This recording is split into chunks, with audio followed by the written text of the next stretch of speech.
13절입니다. 누가복음 1장 5절부터 13절, 저와 여러분이 한 절씩 교독하겠습니다. 누가복음 1장 5절입니다. 유대왕 헤롯 때에 아비야 반열에 제사장 한 사람이 있었으니 이름은 사가랴요, 그의 아내는 아론의 자손이니 이름은 엘리사벳이라. 이 두 사람이 하나님 앞에 의인이니 주의 모든 계명과 규례대로 흠이 없이 행하더라. 엘리사벳이 잉태를 못함으로 그들에게 자식이 없고 두 사람의 나이가 많더라. 마침 사가랴가 그 반열의 차례대로 하나님 앞에서 제사장의 직무를 행할세. 제사장의 전례를 따라 제비를 뽑아 주의 성전에 들어가 분향하고 모든 백성은 그 분향하는 시간에 밖에서 기도하더니 주의 사자가 그에게 나타나 향단 우편에 선지라. 사가랴가 보고 놀라며 무서워하니. 같이 읽습니다. 천사가 그에게 이르되 사가랴여 무서워하지 말라. 너의 간구함이 들린지라. 내 아내 엘리사벳이 내게 아들을 낳아 주리니 그 이름을 요한이라 하라.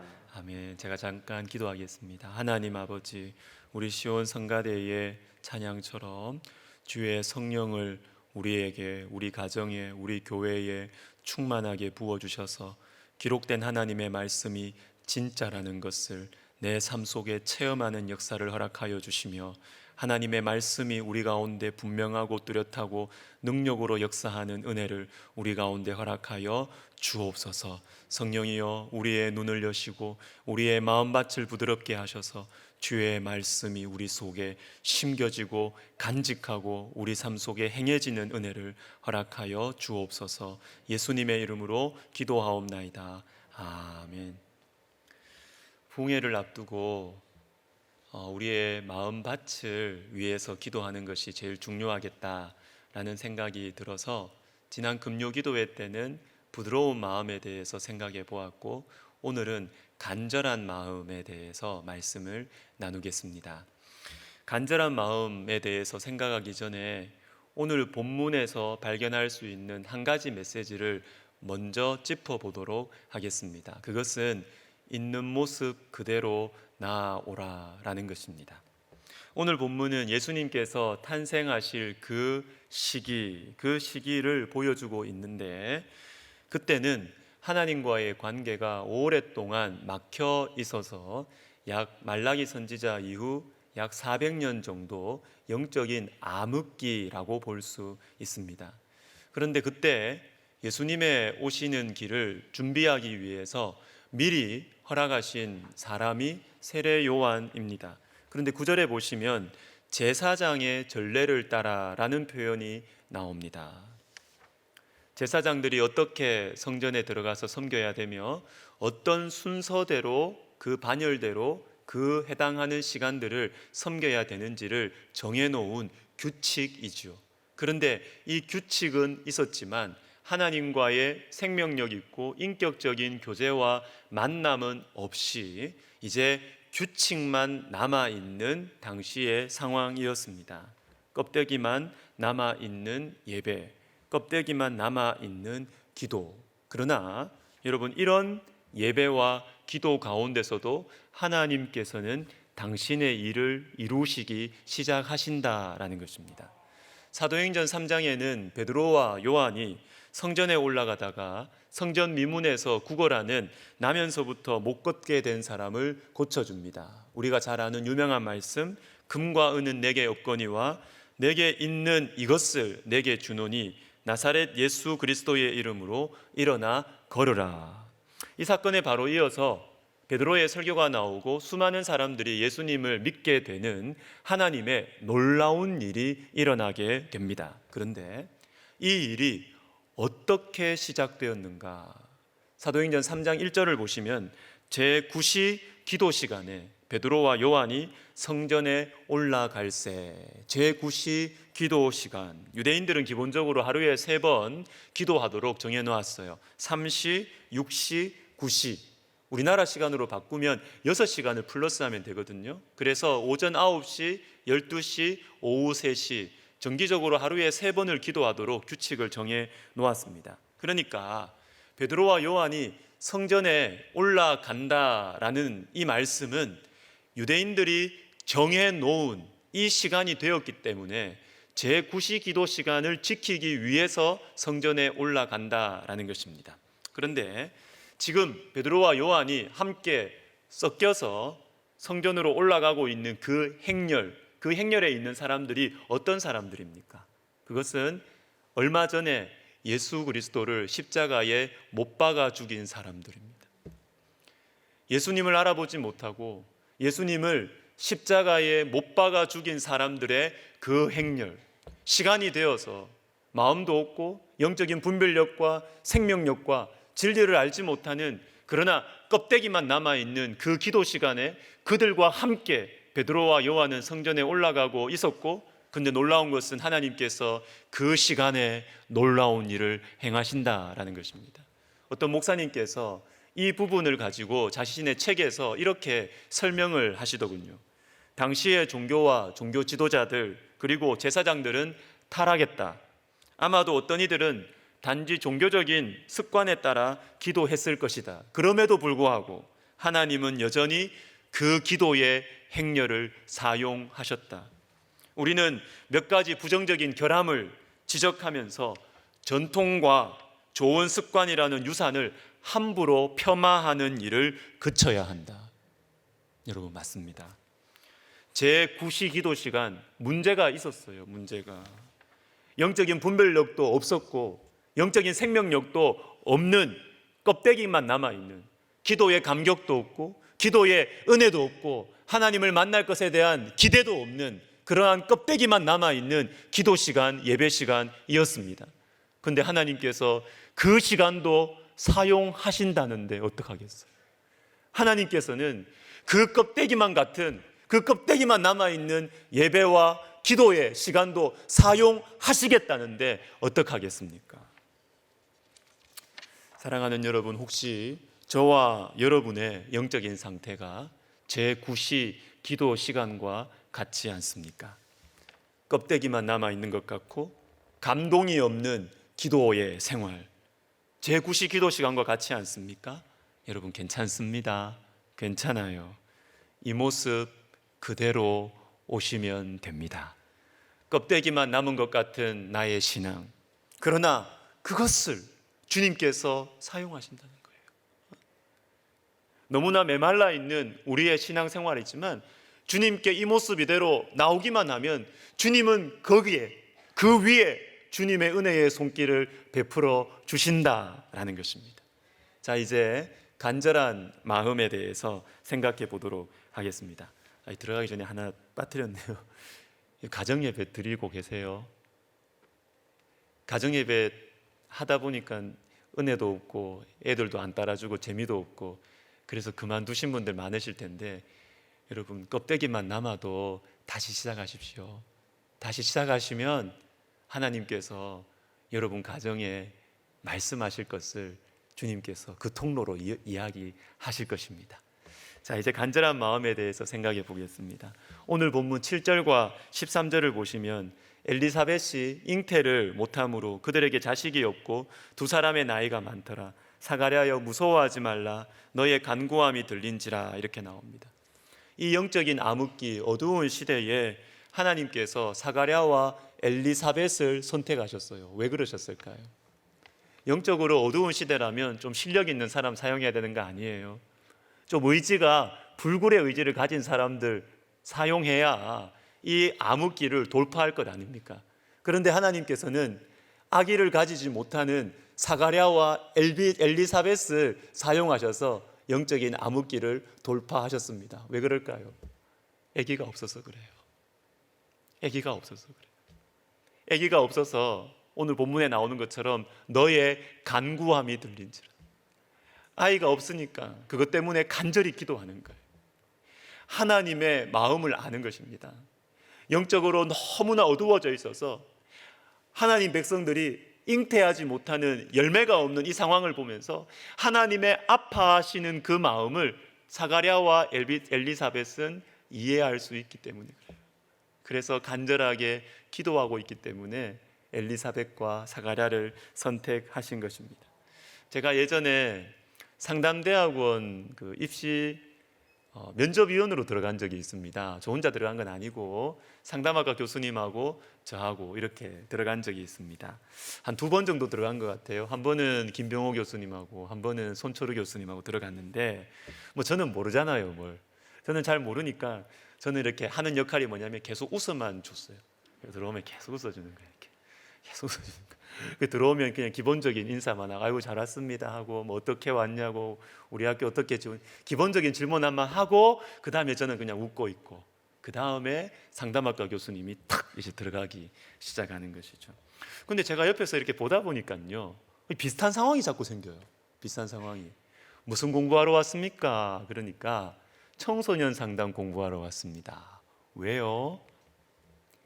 우리 애 때문에 우리 애가 사춘기를 너무 심하게 알아가지고 이 청소년들에 대한 마음이 생겼다는 것입니다. 부부 상담 공부하러 왔습니다. 그러면 왜 그래요? 우리 부부가 너무 힘들었다는 거예요. 우리 부부가 너무 힘들었다. 제가 그걸 보면서 아픔을 가진 사람들이 열정이 있는구나. 아픔을 가진 사람이 같은 아픔을 가진 사람을 도와주고 싶은 그러한 간절함이 생기는 것이구나.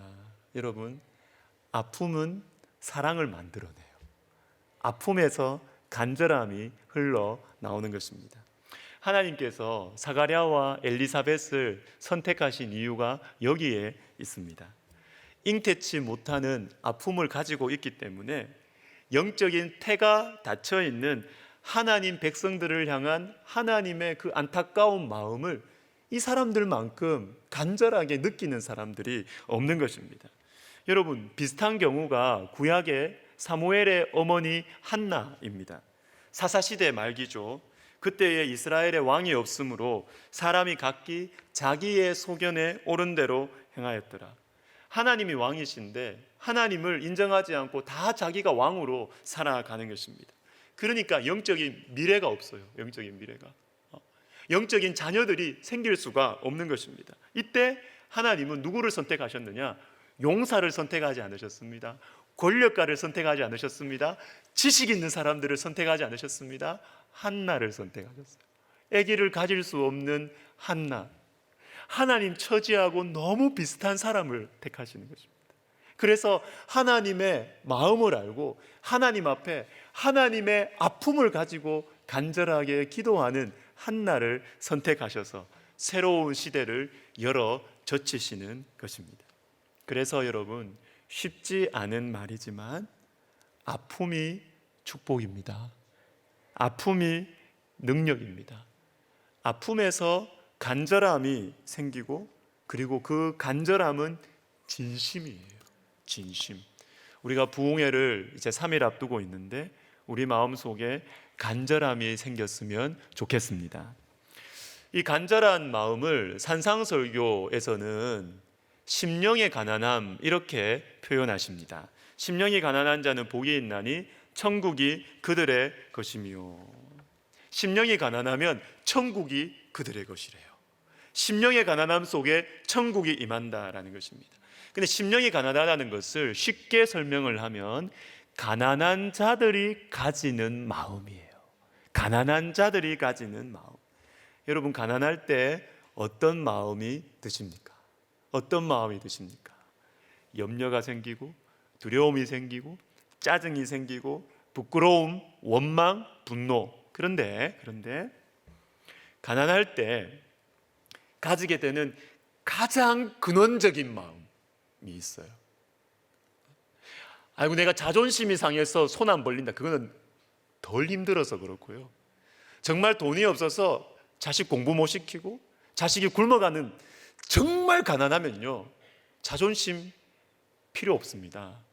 그때 근원적으로 생기는 마음이 있는데 그건 뭐냐면 의존감이에요. 의존.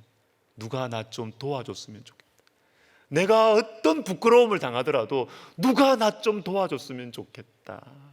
그래서 심령이 가난한 자에게 천국이 임한다라는 것은 하나님을 의존하는 마음, 하나님을 의지하는 마음에 천국이 다가온다라는 말입니다. 산상설교는 인류 도덕의 최고봉입니다. 최고예요, 최고. 그래서 마하트마 간디 같은 예수님을 모르는 사람들도 산상설교는 좋아했어요. 왜? 오른뺨을 때리면 왼뺨을 돌려대라, 원수를 사랑해라, 최고의 윤리와 도덕이기 때문에 다 좋아해요. 다 좋아해요. 그런데 여러분, 이 산상설교를 시작하면서 산상설교의 뿌리가 무엇입니까? 심령의 가난함이에요. 심령의 가난함. 착한 일을 많이 해라, 원수를 사랑해라, 너희는 세상의 소금과 빛이다. 듣기는 좋아요. 듣기는 좋아요. 그런데 잘 됩니까, 여러분? 안 돼요. 잘 안 돼요. 우리 주님께서 우리에게 말씀하십니다. 잘 안 되지. 괜찮아. 너 마음속에 하나님을 의존하는 마음만 있으면 시작할 수 있어.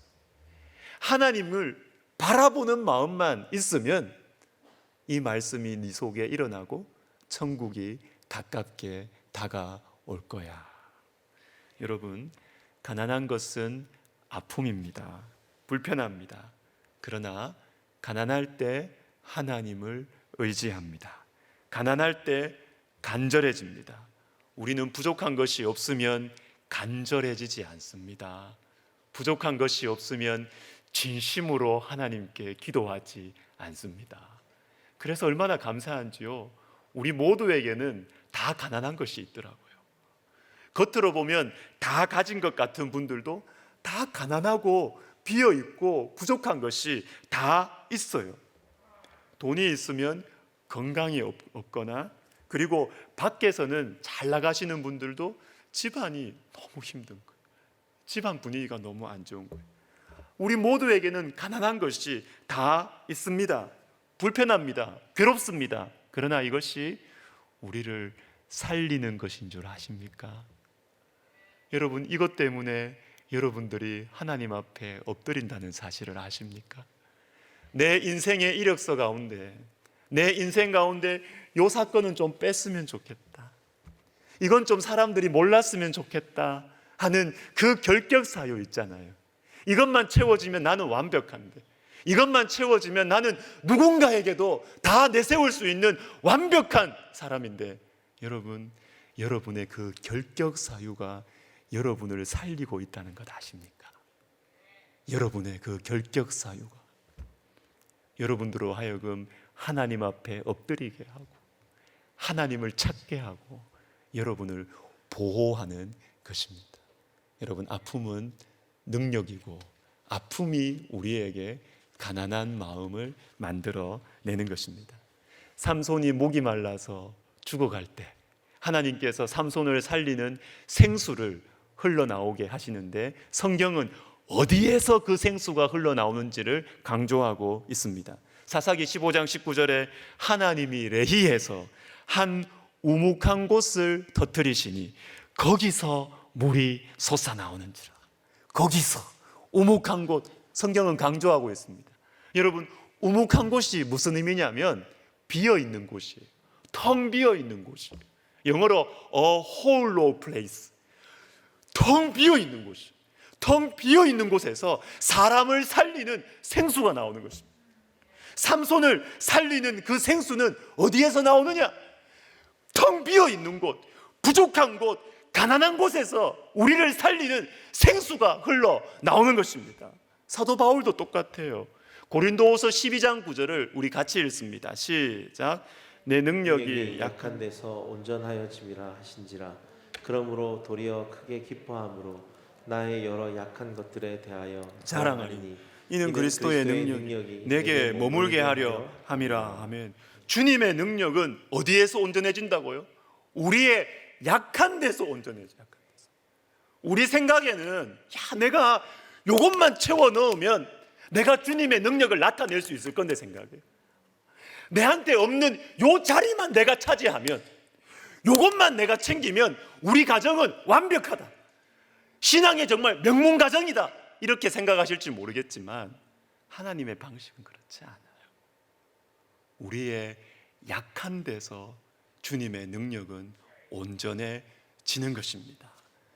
내가 없는 것, 내가 부끄러워하는 것, 감추고 싶은 것, 내 속에 비어있는 것, 우묵한 곳, 거기에서 주님의 능력이 나타나는 것입니다. 나의 눈물이 하나님의 별빛이 되는 것이죠.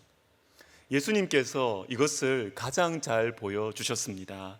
겟세마네에서 기도하시는 예수님을 생각해 보십시오.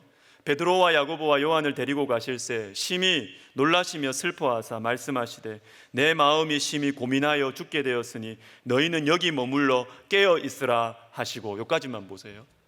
예수님이 너무 마음이 놀라고 슬프셨어요. 그런데 문제는 왜 말을 하냐고요. 제자들한테 말 안 하고 혼자 삼키고, 제자들한테는 강인한 모습, 나는 죽음이 무섭지 않아, 이렇게 말하면 얼마나 멋있습니까?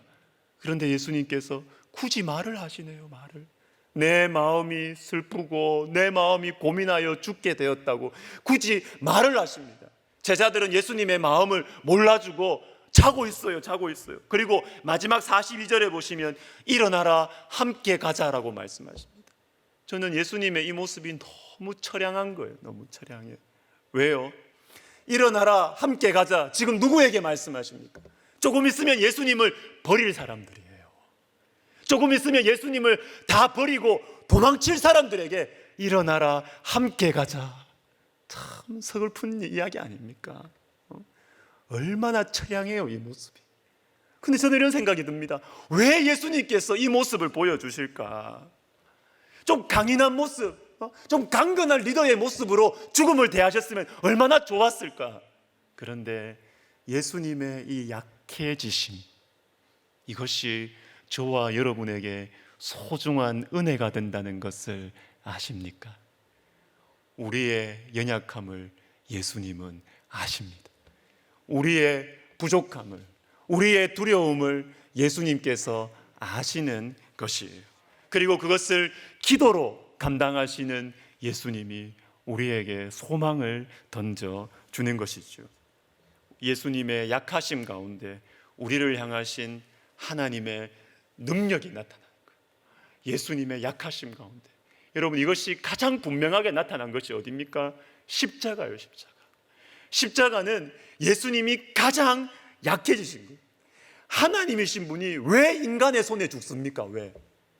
하나님이신 분이 왜 인간에게 부끄러움을 당하시냐고요. 그러나 이 연약함을 통해서, 가장 연약한 십자가를 통해서 하나님의 능력이 나타났습니다. 고린도전서 1장 23절 24절에 우리는 십자가에 못 박힌 그리스도를 전하니 유대인에게는 거리끼는 것이요 이방인에게는 미련한 것이로되 오직 부르심을 받은 자들에게는 유대인이나 헬라인이나 그리스도는 하나님의 능력이요 하나님의 지혜니라. 제 가까이에 있는 어떤 분이 언젠가 이런 말을 해요. 십자가에 달리신 예수님을 보면 누구도, 모든 사람이 위로를 받을 수 있다. 십자가에 달리신 예수님을 정말로 진지하게 바라보면 누구도, 모든 사람이 위로를 받을 수 있다. 왜 그럴까요? 예수님은 죽으실 때 그냥 충격을 받아서 금방 돌아가신 게 아니에요. 물과 피를 다 쏟으셨어요. 이건 문학적인 표현이 아닙니다. 사실입니다. 사실. 물과 피가 다 쏟아지시기까지 그 방식으로 오랫동안 고통을 당하시면서 그렇게 십자가에 달려 죽으셨어요. 앙상하게 바짝 바른 모습으로 십자가에 달려 죽으셨습니다. 그리고 십자가에 달리시기 전에 매를 맞으셨는데 그 매는 회초리가 아니에요, 여러분. 회초리가 아니고 쇠조각이 달려 있어가지고 그거 맞으면 살점과 우리의 핏줄이 뜯겨나가는 매예요. 그 매를 맞으시면서 예수님은 죽으셨습니다. 그리고 예수님이 어떻게 벌거벗겨지셨어요. 벌거벗겨지셔가지고 높은 곳에 사람들이 다 보이도록. 얼마나 부끄러워요. 얼마나 수치스러워요. 얼마나. 그러나 이 수치스럽고 가장 약해지신 이 십자가를 통해서 하나님의 구원의 능력이 나타난 것입니다. 하나님의 구원의 지혜가 나타난 것입니다. 사랑하는 여러분, 그래서 예수님의 십자가를 우리가 미 바라보면 위로받지 못할 사람이 없어요. 우리의 어떠한 아픔이라도, 우리의 어떠한 어두움이라도, 우리의 어떠한 되돌리고 싶은 내 과거의 상처와 그 과거의 사건이라 하더라도 예수님은 다 아십니다. 예수님은 다 겪으셨습니다. 여러분, 너무 부끄럽습니까? 정말 부끄럽습니까? 예수님만큼 부끄러우세요? 벌거벗은 채로 사람들 눈앞에 바짝 마른 모습으로 그렇게 매달려 보셨습니까? 예수님은 여러분의 아픔을 아세요. 우리의 아픔을 아세요. 십자가가 능력이고 십자가가 지혜입니다. 말씀을 마무리하겠습니다.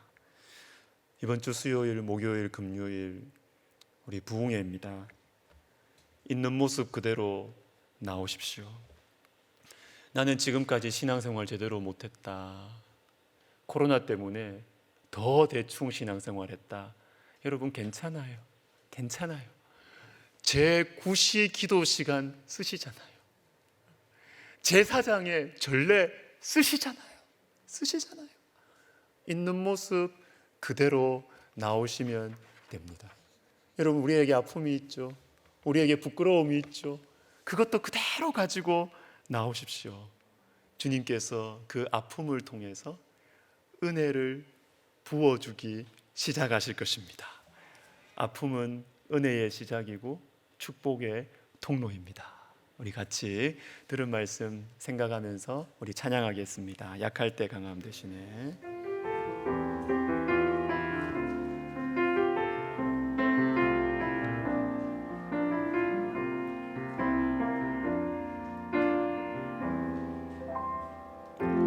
약할 때 강함 되시네 나의 보배가 되신 주 나의 모든 것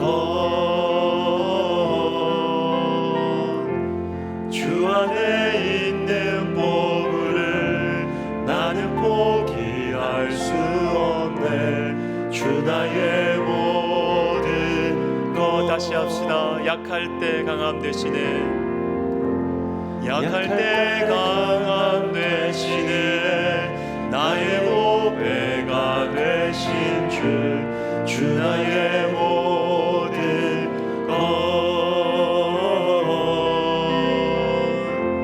주 안에 있는 보물을 나는 포기할 수 없네 주 나의 모든 것 예수 어린 양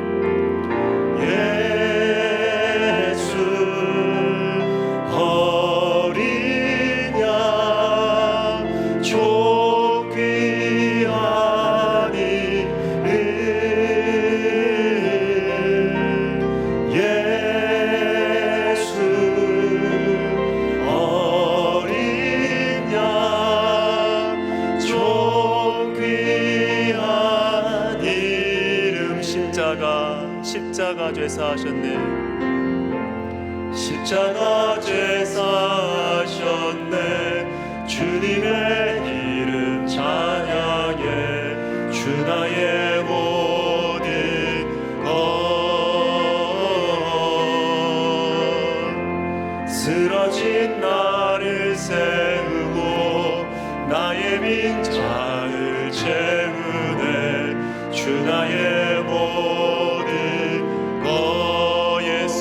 예수 어린 양 예수 어린 양 존귀한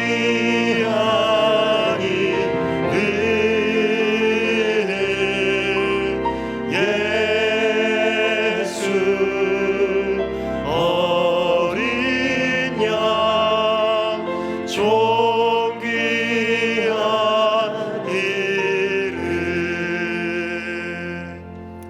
같이 기도하겠습니다. 여러분, 아픔이 있으시죠?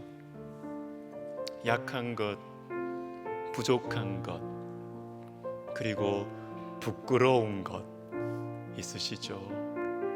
다 있어요, 다. 여러분, 그런데 그것 때문에 우리가 하나님 앞에 엎드린다는 거 아세요? 사람들이 나보고 멸시하고 무시하는 그거 있죠. 그것 때문에 내가 하나님 앞에 기도한다는 거 아세요? 우리 시간 기도할 때 하나님, 나의 아픔과 나의 수치와 나의 부족한 것, 주님 이것 그대로 주님 앞에 가지고 나가기를 원합니다. 혹시 여러분 너무 완벽하신 분 계세요? 말할 게 뭐 자랑할 게 밖에 없어. 여러분 죄송합니다. 주님의 은혜를 구하셔야 돼요. 하나도 꼴릴 게 없다. 여러분 죄송합니다. 너무너무 위험한 상황에 있는 거예요. 우리의 아픔이 축복의 통로입니다. 주님 저를 있는 모습 그대로 받아주세요. 우리가 주님의 사랑의 품 안에 우리가 기도하면서 들어가겠습니다. 기도하겠습니다. 하나님 아버지, 하나님 아버지, 자랑할 것밖에 없는 인생을 우리가 살았습니다. 그러나 이제는 내 인생에 흠이 있어요. 어디 가도 어깨 펴고 살아갈 수 있는 그런 인생을 살다가 이제는 그 얘기가 나올까봐, 그 주제가 나올까봐 부끄럽고 아픈 것이 우리 속에 생겼습니다. 하나님 감사합니다. 때로는 짜증도 납니다. 자존심이 상합니다. 그러나 그것 때문에 내가 하나님의 위로를 구합니다. 사람의 위로 듣기 싫을 정도여서 하나님 앞에 엎드리게 되었으므로 감사를 드립니다. 주님, 우리 사랑하는 성도들에게 아픔이 축복이 되고 아픔이 위로가 되는 하나님이 복음의 삶, 이 복음적인 인생을 살아가게 하여 주옵소서. 여러분, 우리 한 번 더 기도해요. 아픔이 축복의 통로다. 이게 이야기해도요, 이게 안 돼요, 우리 마음에. 왜? 아픔은 짜증의 제목이고, 이 아픔도 오래되면 영적인 게으름으로 빠지거든요. 분노의 제목이 돼요. 그래서 우리의 마음을 위해서 기도해야 됩니다. 주님, 내 마음을 변화시켜 달라고. 갈림길입니다. 갈림길. 아픔에서 축복으로 가느냐, 아니면 아픔에서 영적인 게으름과 냉소주의로 가느냐, 갈림길이에요. 우리 부흥회를 위해서 기도하면서 하나님, 제 마음 제 마음대로 못하겠습니다. 제 마음을 주님을 향한 간절함으로 바꾸어 주세요.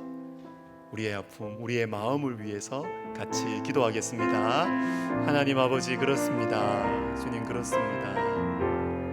주님, 우리의 마음 내 마음대로 움직여지지 않습니다. 주님, 참 주님께서 주님 우리를 초청하시고 주님의 품 안으로 우리를 초대하시는 이 인생의 부끄러움, 인생의 아픔, 인생의 이 결격 사유, 내 인생의 흠, 그러나 이것으로 말미암아 주님 앞에 엎드리고 이것으로 말미암아 그리스도의 능력이 나에게서 온전해지는 하나님 복된 삶으로 갈 수 있도록 하나님 우리의 마음을 변화시켜 주시고 우리의 마음을 인도하여 주시옵소서. 하나님, 이제 우리가 부흥회를 앞두고 있습니다. 주님, 우리 부흥회 때 하나님 내 모습 그대로, 내 아픔 그대로 가지고 주님 앞에 나올 수 있도록 우리의 마음 쓸쓸하게 만들어 주세요. 우리의 마음 가난하게 만들어 주세요. 주님, 은혜를 베풀어 주시옵소서. 예수님의 이름으로 기도하옵나이다. 자, 우리 다 같이 일어나셔서 우리 방금 부른 찬양 부르시면서 우리 헌금하시겠습니다.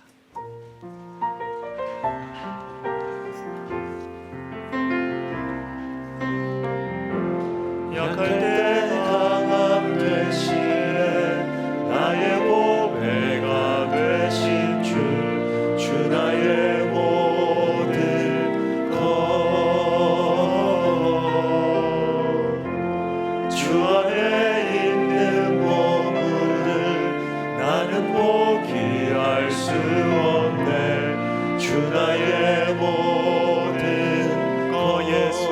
예수 어린 양 예수 어린 양 존귀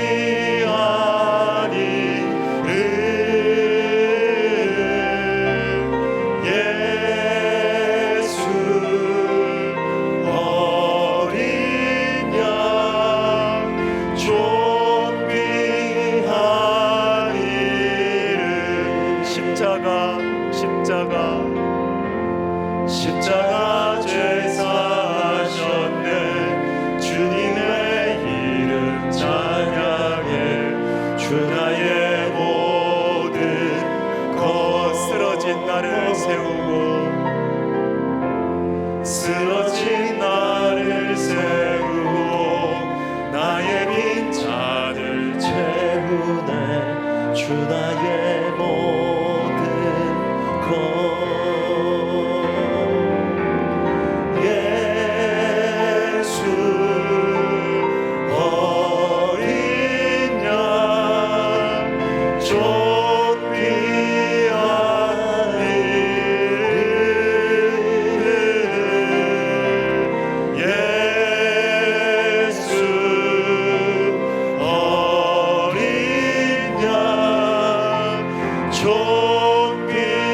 다시 합시다.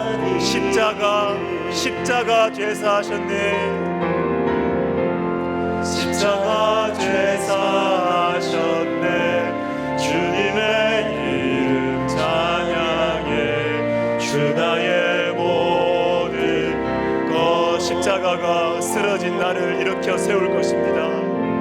쓰러진 나를 세우고 나의 빈잔을 채우네. 주 나의 모든 것. 예수 어린 양 우리 두 손 들고 찬양합시다. 예수 어린 양 존귀한 이들.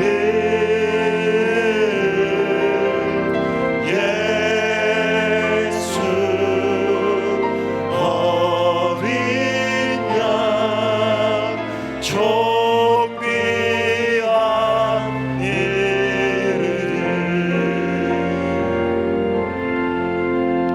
기도하겠습니다. 하나님 아버지 감사합니다.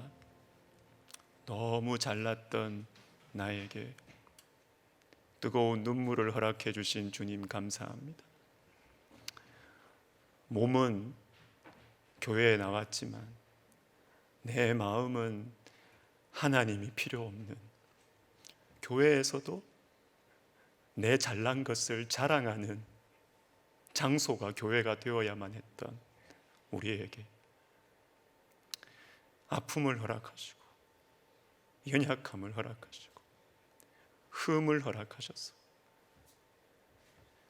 정말 하나님 앞에 엎드릴 수 있는 이 복된 은혜를 허락해 주셔서 감사합니다. 하나님 아버지, 우리가 하루를 살아도 예수님의 복음의 능력으로 살게 하여 주시옵소서. 예수 믿는 것이 너무나 빛나고 화려하고 완벽한 내 삶을 도와주는 장식품이 되지 않게 해주시고, 정말 예수님 없이는 살아갈 수도 없고 설명할 수도 없고, 주님 그런 복된 인생 살다가 정말 천국이 필요하고 정말 천국이 그립고 정말 주님 만나보고 싶은 그 마음으로 우리의 남은 생에 살아가게 하여 주시옵소서. 이제는 우리 주 예수 그리스도의 은혜와 하나님의 놀라우신 사랑과 성령의 치유하시고 위로하시고 능력 주심이 있는 모습 그대로 정말 진실한 마음으로 간절하게 주님을 찾기를 소원하는 모든 영혼들 머리 위에, 그리고 복음의 능력, 복음의 통로 되어서 교만하고 어두워져가는 우리의 몸 한국 교회 가운데 예수 그리스도의 향기, 예수 그리스도의 빛을 드러내는 귀한 통로 되기를 원하는 우리 백석학원과 백석총회 위에 이제로부터 영원토록 함께 있을지어다. 아멘.